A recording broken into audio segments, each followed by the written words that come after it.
नमस्कार, आप देख रहे हैं सी न्यूज भारत। मैं हूं आपके साथ ज्योति श्रीवास्तव। वक्त हो गया है न्यूज बुलेटिन का, जिसमें हम जानेंगे कि अवैध शराब तस्करों के विरुद्ध उत्पाद विभाग ने की बड़ी कार्यवाही। साथ ही जानेंगे कहां महिला अस्पताल से 2.5 साल की बच्ची हुई गायब और कहां 7 दिवसीय श्रीमद् भागवत कथा का हुआ आयोजन। इन तमाम खबरों को जानेंगे विस्तार से, तो आइए नजर डालते हैं इस वक्त की बड़ी खबरों पे।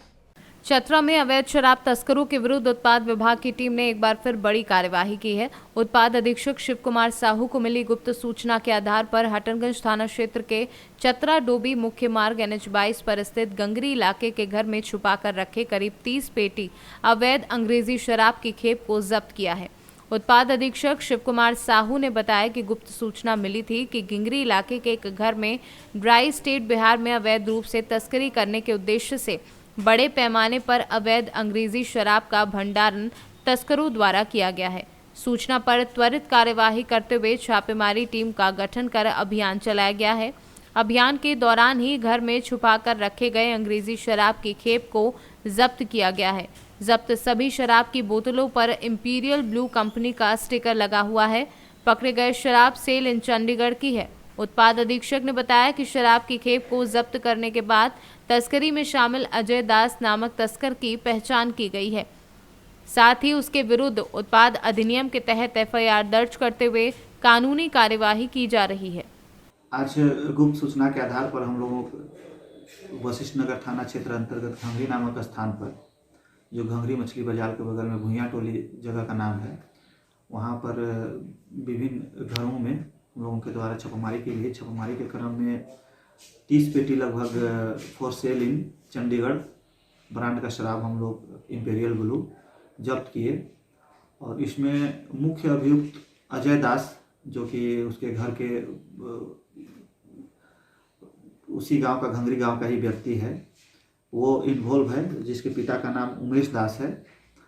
और अजय दास मुख्य रूप से करता क्या है कि सभी जो भुइयाँ टोली है, सभी गरीब लोग हैं, गरीब लोगों को संतरा वगैरह दे के या हल्का फुल्का शराब दे के, पैसा दे के, सबके घरों में थोड़ा थोड़ा मात्रा में शराब रखता है और वहीं से वो स्मगलिंग करता है। इसकी सूचना हम लोगों को प्राप्त थी, उसी के आलोक में आज हम लोग उत्पाद टीम छापामारी की है। तो मुख्य रूप से बिहार या फिर चूँकि बॉर्डर यहाँ से घंगरी से थोड़ा दूर है, इसलिए हम लोग ये मान सकते हैं कि लोकल स्तर पर भी उसका खपाया जाता है, जिससे हमारे राजस्व की भी क्षति होती है।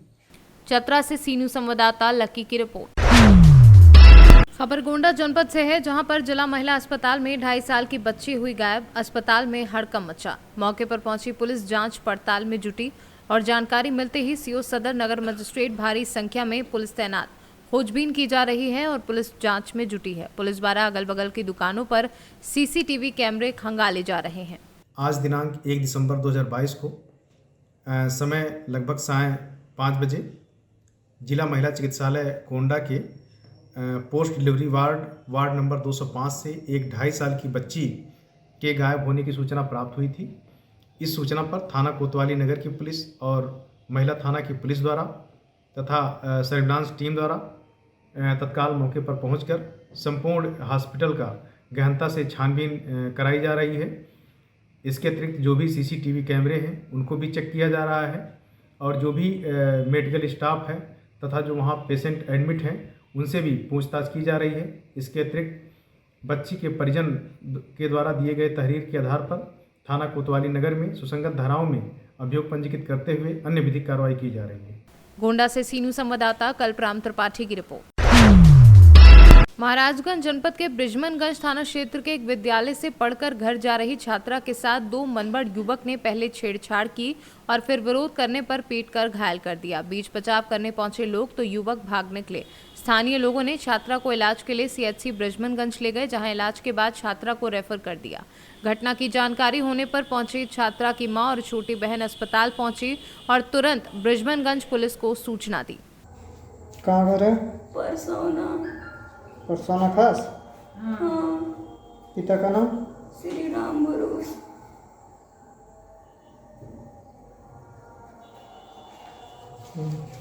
क्या घटना हुआ है? हमको 3-4 दिन से सब छेड़ रहे थे। उसके बाद से कहाँ के लड़के हैं? ये मेरे गांव के परसोना के। क्या नाम है?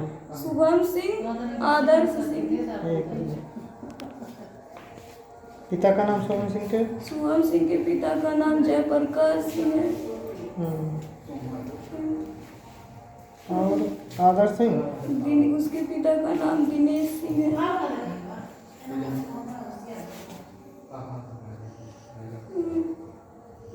क्या घटना हुआ आज? 3-4 दिन से सब छेड़ रहे थे हमको रास्ते में। हम सोचे हमको जब नहीं कुछ कह रहे तो काहे बोले।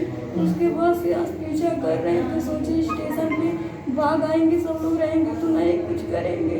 उसके बाद से आया है, फिर से दौड़ा के पकड़ के मेरा कॉलर मारा है, तमाचा एक फाइट से लेके मेरे सीने पे कम से कम 10 से 12 तक मारा है और मेरे कान पे मारा है। गिर गए, कह रहा कि कपड़ा पूरा चीर गए, फेंक दे रहे भैया पे और आई है सब ट्रेन आई तो वो कट उट के मर जाए।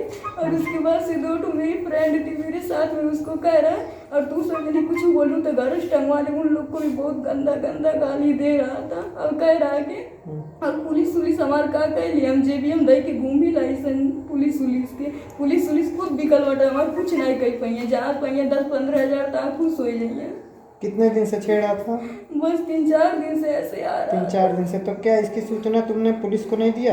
नहीं, हमको क्यों? नहीं, जब कुछ कह रहा था इसलिए हम नहीं कुछ कहे। अपने माँ बाप को ये सूचना नहीं करे थे हम।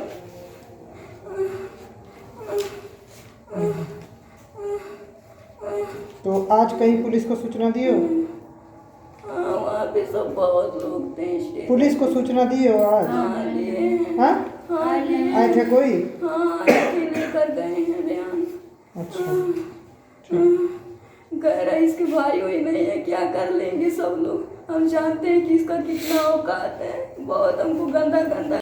महाराजगंज से सीनू संवाददाता अंगद शर्मा के साथ अरुणेश गुप्ता की रिपोर्ट। प्रतापगढ़ जिले के पट्टी कस्बे के रहने वाले अभिषेक यादव का चयन उत्तर प्रदेश लोक सेवा आयोग में सहायक अभियंता लोक निर्माण विभाग में 7वें रैंक पर हुआ है। जब इसकी जानकारी परिजनों को हुई तो खुशी का माहौल बन गया और जब आज शुक्रवार को वह अपने ननिहाल पर स्वर्गीय पंडोही राम यादव जो रामराज इंटर कॉलेज पट्टी में प्रवक्ता इंग्लिश रहे के आवास पर जब अपने मामा आशुतोष यादव LIC एजेंट के घर पहुंचे तो वहां दर्जनों की संख्या में स्वागत करने के लिए क्षेत्रवासी एकत्रित रहे। एकत्रित लोगों ने माल्यार्पण कर मिठाई खिलाकर खुशी का इजहार किया। नाम और आप अपने नाम के साथ पदनाम और आपका चयन किस उसमें हुआ है और कितने दिन से आप तैयारी कर रहे थे और इसका आप श्रेय किसको किसको देते हैं? मेरा नाम अभिषेक यादव है। मेरा चयन हुआ है सहायक अभियंता सिविल उत्तर प्रदेश लोक सेवा आयोग के तहत और मैंने नोएडा से बीटेक किया हुआ है सिविल इंजीनियरिंग में। उसके बाद मैंने 4 साल तैयारी की है। बहुत अथक परिश्रम करने के बाद ये आज सफलता हासिल हुई है। इसका श्रेय मैं पूरे अपने मित्रगण परिवार और सभी भाइयों को देना चाहता हूँ। सबका सहयोग रहा है, जिसका थोड़ा सा भी मेरे लाइफ में सहयोग रहा है, मैं सबका आभारी हूँ। प्रतापगढ़ से सीनू संवाददाता रोहित जायसवाल की रिपोर्ट। पट्टी क्षेत्र के दूती गांव स्थित हरीशचंद्र तिवारी के निजी आवास पर आयोजित 7 दिवसीय श्रीमद् भागवत कथा प्रथम दिन वृंदावन धाम के कथावाचक आचार्य रुद्रेंद्र जी महाराज ने श्रीमद् भागवत महिमा के बारे में वर्णन किया। कहा कि श्रीमद् भागवत कथा का श्रवण करना संसार का सर्वश्रेष्ठ सत्कर्म है। ये भगवान का वांग्मय स्वरूप है जो जन्म जन्मांतर के पुण्य उदय होने पर प्राप्त होता है। ना भागवत की नियति ब्रह्म होना है, ये देव दुर्लभ है किंतु मनुष्यों को सुलभ होकर ज्ञान गंगा के रूप में प्रभावित हो रही है। हर मनुष्य को समाज में अच्छा काम करना चाहिए। प्रतापगढ़ से सीनू संवाददाता रोहित जायसवाल की रिपोर्ट। आदमपुर थाना क्षेत्र के गांव बागड़पुर मुजफ्फता निवासी राधेश्याम काफी समय से हेपेटाइटिस C बीमारी से ग्रसित चल रहे थे। वहीं परिवार के लोगों ने हर संभवतः इलाज कराने की कोशिश की, लेकिन काफी इलाज कराने के बाद भी वह बीमारी से छुटकारा नहीं पा सके, जिसके चलते उनकी मौत हो गई। जहां उनकी मौत से परिवार में कोहराम मचा हुआ है। दीपक कुमार, कहाँ के रहने वाले हो? ग्राम बागड़पुर मुजफ्फता। ये आज आपके पिताजी की मृत्यु हुई है, कैसे हुई है? पीलिया के जरिए, काला पीलिया। कौन सा पीलिया था? काला पीलिया। HCV था क्या? HCV। यहाँ पे समथिंग कितने लोगों को HCV होगा? लगभग 25-30 लोग। अमरोहा से सीनू संवाददाता रामवीर सिंह की रिपोर्ट। धान खरई में आग लगने से किसान को हुआ आर्थिक क्षति। मामला बेरला जनपद पंचायत क्षेत्र के अंतर्गत आने वाले ग्राम बोतका निवासी किसान संतोष शाह शुक्रवार सुबह अपने कोठार पहुंचे थे तो आग लग चुकी थी। करीब 20 गाड़ा से ज्यादा धान खरई में आग लगने से धान की फसल जलकर राख हो गई। लाखों रुपए का धान जलकर राख हो गया है। किसान को भारी नुकसान हुआ है। कैसे हो तने नहीं जाना महू। हाँ अब यहाँ कोठार में सबो गंजाए हवा। अब यह कईयों लाखों के यह नुकसान हो मोर तो पूरा गए। मोर खाए बर ऐसे दही कनिक नहीं बाँचन मोर लई का मुँह मन के नहीं है। क्या नाम है आपके? संतोष। कौन गाँव? बोतका। बेमेतरा से सीनू संवाददाता संजू जैन की report. Lalitpur LLB student Hindu महिला ने मुस्लिम व्यक्तियों के ऊपर लगाए शादी के वादे करके शोषण व धर्म परिवर्तन और जान से मारने की धमकी के साथ राजीनामा का दबाव बनाने के आरोप जिलाधिकारी को ज्ञापन देकर सुरक्षा व न्याय की मांग की है। परेशान घूम रही हैं। सर आमिर खान नाम का एक व्यक्ति है जिसने मुझसे 4 साल पहले शादी का झांसा देकर मेरे साथ शारीरिक संबंध बनाए और मुझे मांस मदिरा खाने पीने पर और धर्म परिवर्तन पर प्रेशर बनाया गया सर कि शादी तभी करेंगे।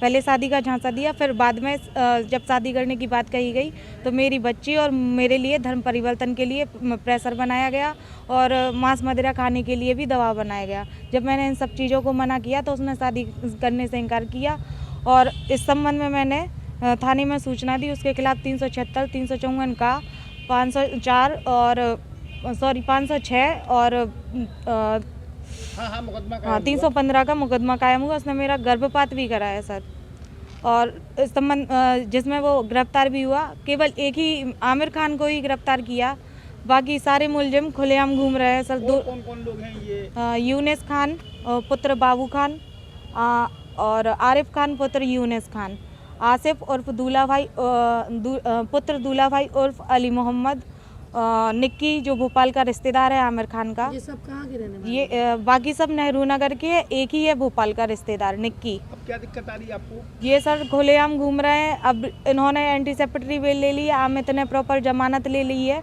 और पुलिस से सांठगांठ की भी की थी। हमारे विवेचक को भी खरीद लिया गया था सर। विवेचक हमसे खुलेआम बोलता था कि सजा का कोई और माध्यम चुन लो, जिसके खिलाफ हमने पुलिस अधीक्षक को सूचना भी कई बार हमने पुलिस अधीक्षक को प्रार्थना पत्र दिया, लेकिन अभी तक कोई कार्रवाई नहीं हो रही सही तरीके से। और इस तरीके से अगर मेरे साथ ऐसा हो सकता है तो आम आदमी जो आम औरत है उसके साथ सर, उस पीड़िता के साथ अगर कोई भी पीड़िता इस तरीके से वारदात होगी तो मुकदमा करने से पहले 10 बार सोचेगी सर। क्या करती हैं? जी मैं एलएलबी स्टूडेंट हूँ, इंटर्नशिप में हूँ अभी। ललितपुर से सीनू संवाददाता विकास सोनी की रिपोर्ट। रस्सी जल गई लेकिन बल नहीं निकला, ये कहावत पूरी तरह चरितार्थ हो रही है। समाजवादी पार्टी के वरिष्ठ नेता आजम खान पर जिनको हेट स्पीच और अभद्र भाषा के चलते न्यायालय ने 3 वर्ष के कारावास की सजा सुनाई और फिर उनकी विधानसभा सदस्यता रद्द कर दी गई, जिसके चलते रामपुर नगर विधानसभा में चुनाव हो रहा है। उपचुनाव में समाजवादी पार्टी प्रत्याशी आसिम राजा के चुनाव प्रचार में लगे आजम खान अभी भी आपत्तिजनक और अमर्यादित भाषा बोलने से नहीं चूक रहे हैं। आजम खान 4 बार उत्तर प्रदेश में सरकार में मंत्री रहे हैं। उसी का हवाला देते हुए उन्होंने कहा कि 4 सरकारों में अगर मैंने ऐसा किया होता तो बच्चा मां के पेट से पैदा होने से पहले ये पूछता कि पूछ लो आजम खान से कि बाहर निकलना भी है कि नहीं। उनके इस भाषण का विरोध करते हुए महिलाओं ने रामपुर के थानागंज में आजम खान के विरुद्ध रिपोर्ट दर्ज कराई है।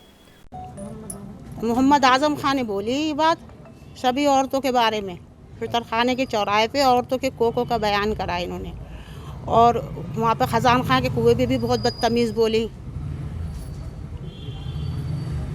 सभी औरतों को बोली बदतमीज़। उनसे पूछ के मतलब ये कि बच्चा पैदा करेगा कोई, और उनके जब वो मंत्री थे तो जब भी कोई पूछ के करता ये बोले वो बदतमीज़ बोलना है औरतों के बारे में। सबने मंत्री बनाया, सबने वोट डाले उनको और आज वो ये बदतमीज़ी बोल रहे हैं। सबने खड़ा कर दिया था ना। औरतों की इतनी इज्जत है उनकी, औरत की कोई इज्जत नहीं है उनकी नज़र में। पता नहीं क्यों बनाया था। अम्मा क्या नाम है आपका? शहनाज। इस बयान से आपको क्या हुआ तक? वो ये तकलीफ हुई।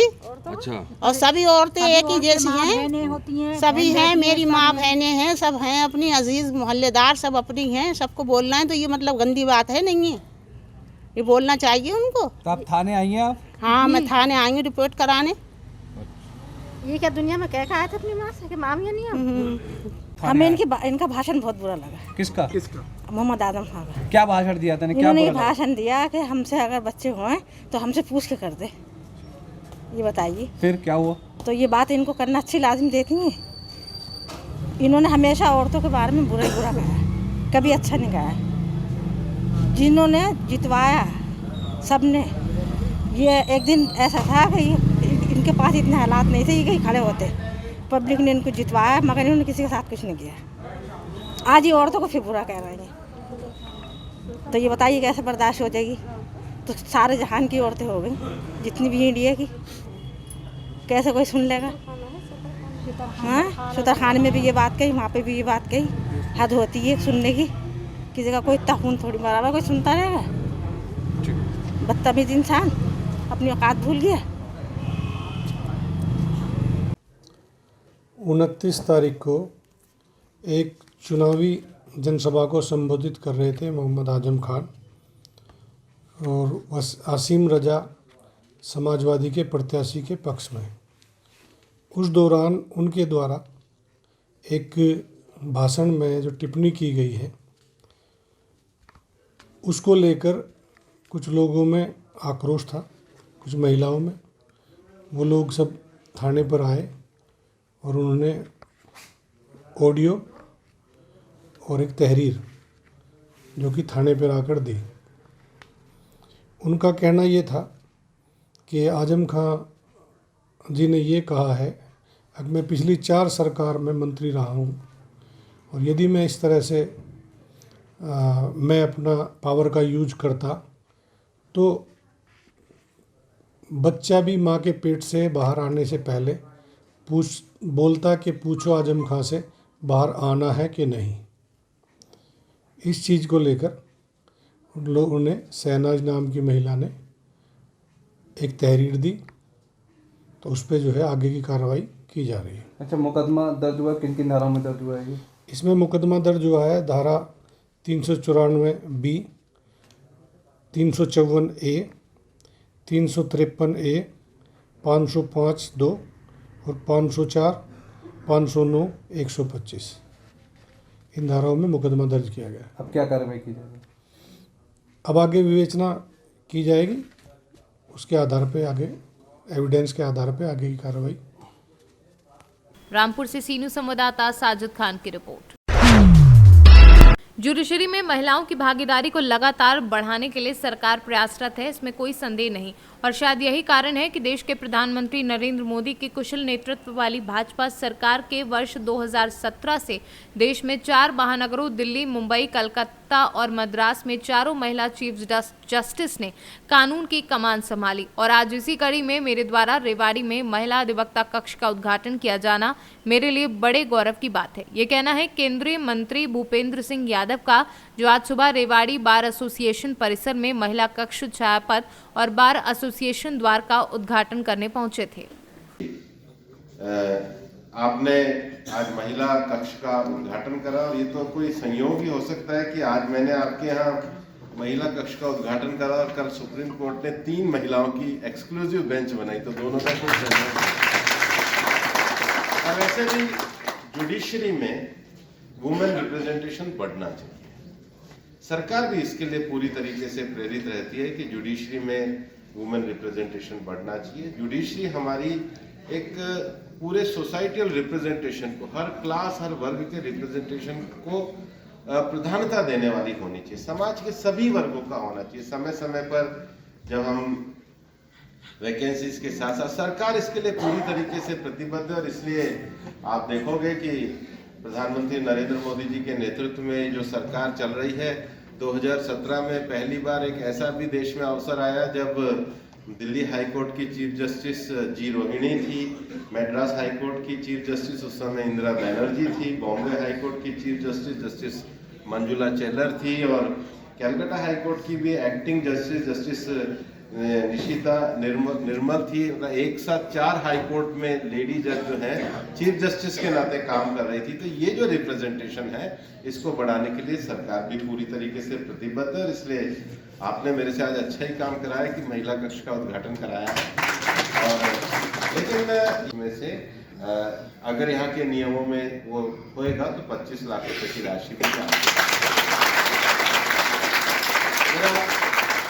मेरा ये मानना है कि आपकी बार एक पुरानी बार है और रेवाड़ी की बार एक लंबे समय से काम करने वाली बार है और लॉयर्स को जो सबसे ज़्यादा लोग कम से कम इस देश में जिस प्रकार से कमर्शियल लिटिगेशन बढ़ रही है, तो सिविल लिटिगेशन में तो पहले हुआ करता था कि एक मुकदमा चलता था तो लोग अपनी ज़मीन भी जोतते रहते थे, उसी में से वकील को फीस देते रहते थे और 15, 20, 25 साल चलता रहता था।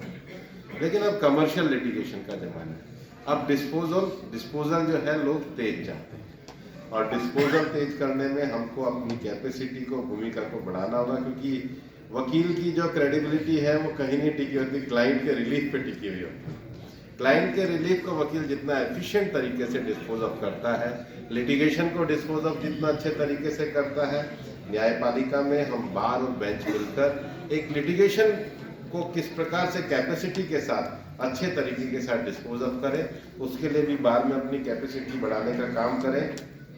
मैं वापस से हृदय से आपको धन्यवाद देता हूँ कि आज आपने अपनी बार में मुझे बुलाया।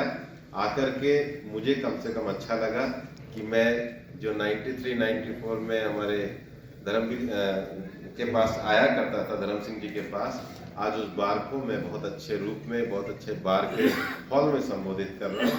आप सबको आपके आगामी भविष्य के लिए शुभकामनाएं।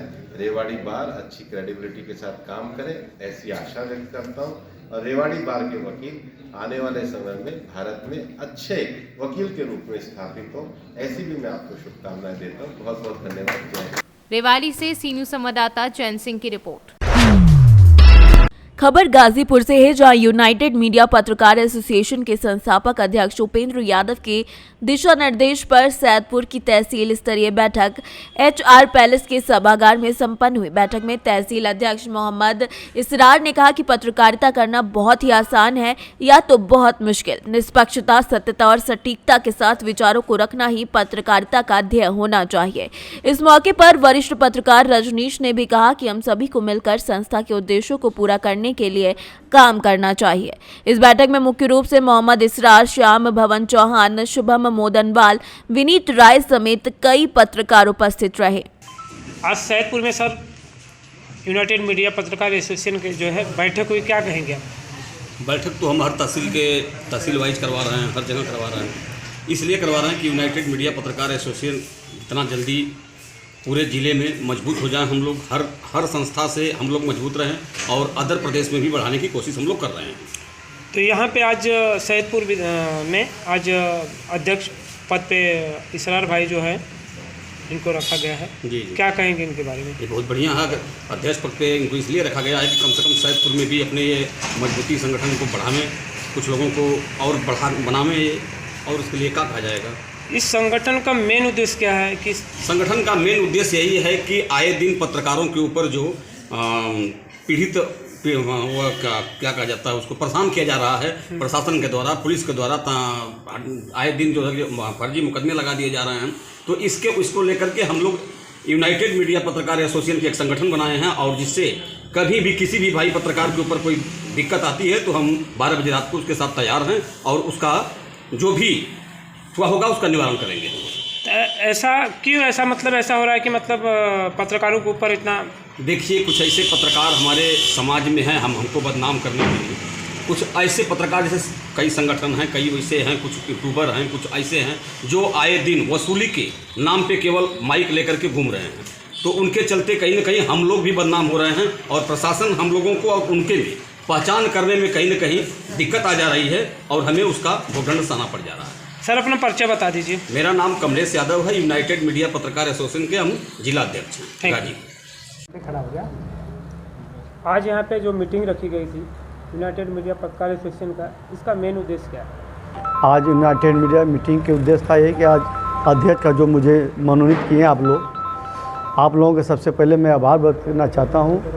आप लोगों ने मुझे जो तहसील अध्यक्ष बनाया और पत्रकारों के हित के कार्य करने के लिए मैं इसके लिए तत्पर हूँ और चाहे किसी भी संगठन का हो पत्रकार, बाकी वो सही होना चाहिए, उसके लिए हम लड़ाई लड़ने के लिए तैयार हैं। तो यहाँ पे जो आज मीटिंग रखी गई है, तो इसमें यूनाइटेड मीडिया कितना काम करेगी? इसमें यूनाइटेड मीडिया जो हर पत्रकार के साथ मिला के, कंधे से कंधा मिला के कार्य करेगी और संगठन के साथ हमेशा तत्पर रहेगी। चाहे कोई भी हो, हम अपने ही संगठन की नाम बात करते हैं, किसी भी संगठन का व्यक्ति हो, लेकिन वो सही भी होना चाहिए। खास करके सैदपुर के पत्रकारों के लिए क्या कहना है? मैं सैदपुर तहसील के ही तत्पर हूँ, मैं सैदपुर तहसील का ही मैं अध्यक्ष हूँ। सैदपुर पत्रकारों के हित के लिए मैं कार्य करूँगा। गाजीपुर से सी न्यूज़ संवाददाता श्याम भवन चौहान की रिपोर्ट। फिलहाल इस बुलेटिन में बस इतना ही। देश और दुनिया की तमाम बड़ी खबरों के लिए आप देखते रहिए सी न्यूज़ भारत।